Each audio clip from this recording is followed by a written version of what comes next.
Welcome to MojoPlays, and today we're taking a look at the 10 best Teenage Mutant Ninja Turtles video games.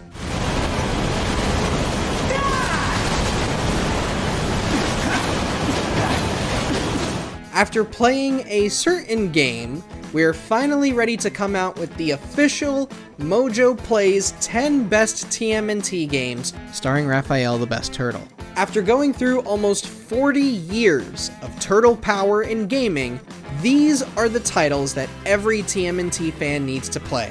Which TMNT game was your favorite, and what kinds of TMNT games would you like to see in the future?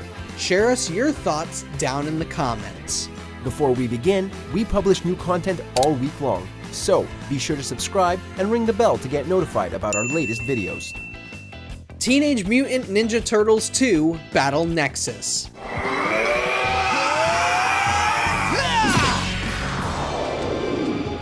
Though it isn't as spick and span as previous TMNT games, the 3D trilogy we saw based on the 2003 animated series was still a riot to play. Of the three, however, Battle Nexus remains the best. I'll take them all! For starters, it was the first one that offered 4-player co-op, whereas the first only supported 2 players. Yeah, that's really freaking weird. Second, it had more playable characters, allowing you to unlock Casey Jones, Master Splinter, Karai, and Slasher. In other words, it expanded upon the previous iteration more, and while Mutant Nightmare, the third game, featured more villains, we'll take more playable characters instead. Slasher, what can this mean? I see. Your memory has returned. Teenage Mutant Ninja Turtles 2, the arcade game.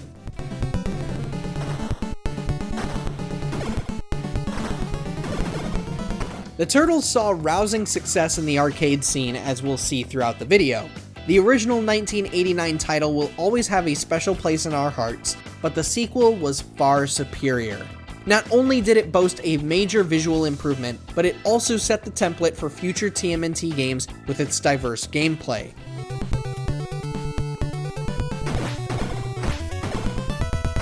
Leo, Raph, Dawn, and Mikey all had their own attacks, stats, and special moves to beat down Shredder and the Foot Soldiers. Without TMNT 2, the arcade game, we would not have many of the games we, the fans, have today.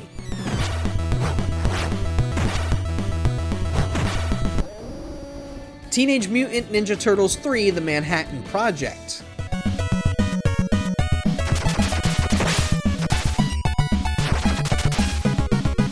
Admittedly, there isn't exactly a huge difference between our previous entry and the Manhattan Project.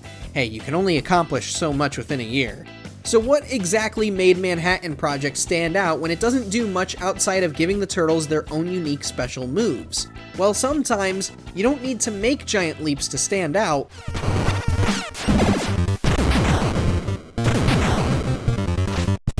What made this one special was simply the experience. What other game lets you jump from Florida to Manhattan and eventually end up at the dreaded Technodrome? There is probably one other game out there, but for us, the Manhattan Project is the one that comes to mind first.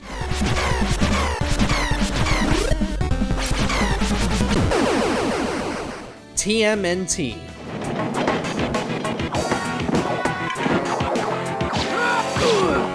Okay, we can be honest and say the 2007 TMNT film may not have been the greatest movie for the heroes in a half shell, but hey, Nolan North as Raphael and James Arnold Taylor, the voice of Ratchet, and Obi-Wan as Leonardo.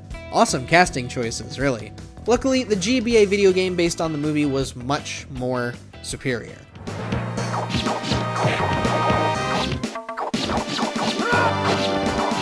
While it was a shame that we had to juggle each turtle separately, it was still a meaty beat-em-up to bring with us on the go, thanks to its arcadey feel and jammin' music. Really, that sound design is actually pretty great for a GBA title.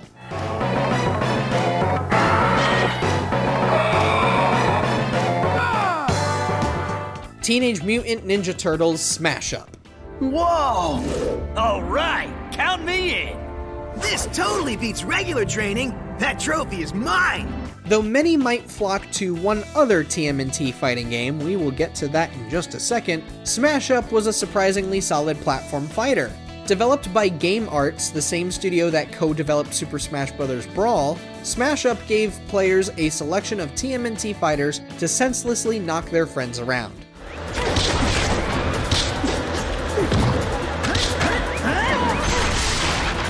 In addition to our 4 main boys, you could fight as April, Casey, Splinter, Shredder, Karai, Fugitoid, Ultraminator, Night Watcher, a Foot Ninja, and the Raving Rabbids, for some reason. Okay. With unique stages, a strong roster, and plenty of costumes to unlock, Smash Up made an excellent fighter to play at any pizza party.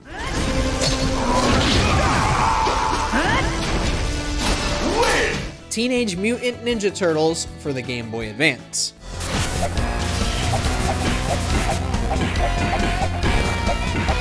If you wanted the classic gameplay of the 90s beat-em-ups but loved the art style of the 2003 animated series, then this was the iteration you needed to play.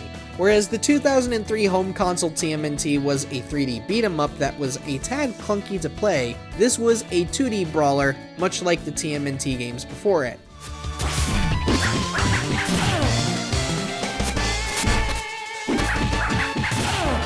Only difference was that it featured the same art style as the show, and it mixed up gameplay by throwing in a few small vehicle-based minigames in between. Sure, the combat might be a bit repetitive, but when played in smaller doses, this was an enjoyable title.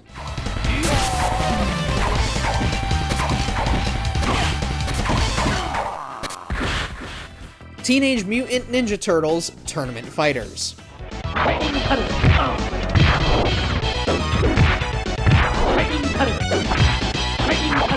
Before TMNT got its own Smash clone, the Turtles did get their own traditional 2D fighting game, and it was incredibly fun to play. The only downside was that those playing on the Genesis got a smaller roster with a few different characters and fewer moves to pull off.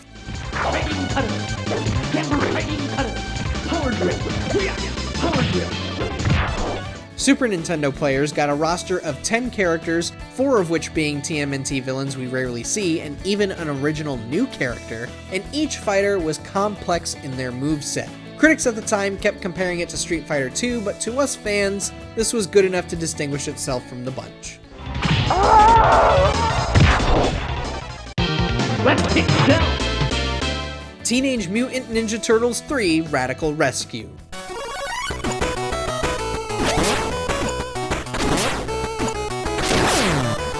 Really, if you had to play any of the handheld TMNT games, this one is the best of the bunch.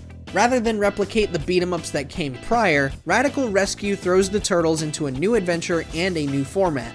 Much like other Metroidvania games, you're given a vast world to explore as you try to save each of the other Turtles as well as April O'Neil and Master Splinter.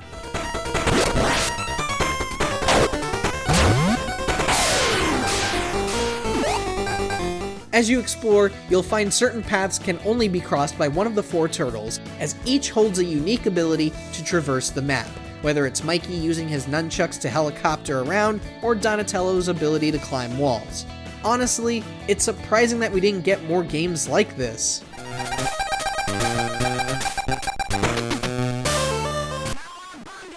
Teenage Mutant Ninja Turtles 4: Turtles in Time.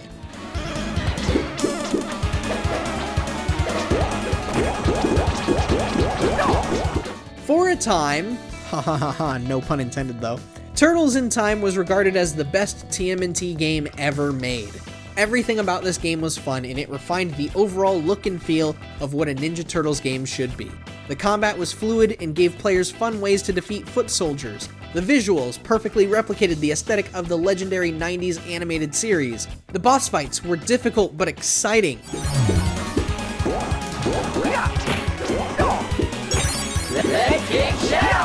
And when all 4 turtles were being controlled by each player, it felt like you were a part of a special episode of the show. That, mixed with the awesome level design, made this an insanely great TMNT game. Cowabunga!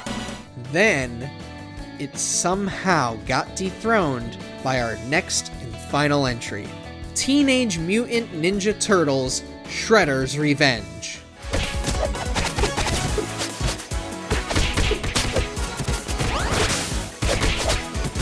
Okay, we'll confess, we know we're late on this, but we haven't been able to stop playing this game since it launched. Shredder's Revenge is without a doubt the best Ninja Turtles game ever made. Not only does it take the cues from the gameplay of Turtles in Time, but it also features a longer campaign spanning 16 levels, a vast number of character cameos in boss fights and just finding them and their collectibles, a difficulty that is tough but fair for old and young audiences, and a whopping 7 playable characters with 6-player co-op.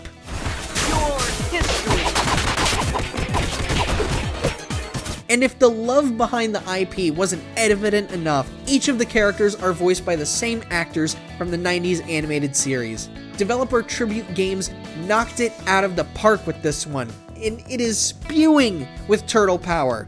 If any of you out there loves Teenage Mutant Ninja Turtles, you absolutely need to play Shredder's Revenge. I am telling you this as a huge TMNT fan. Shredder's Revenge is fantastic.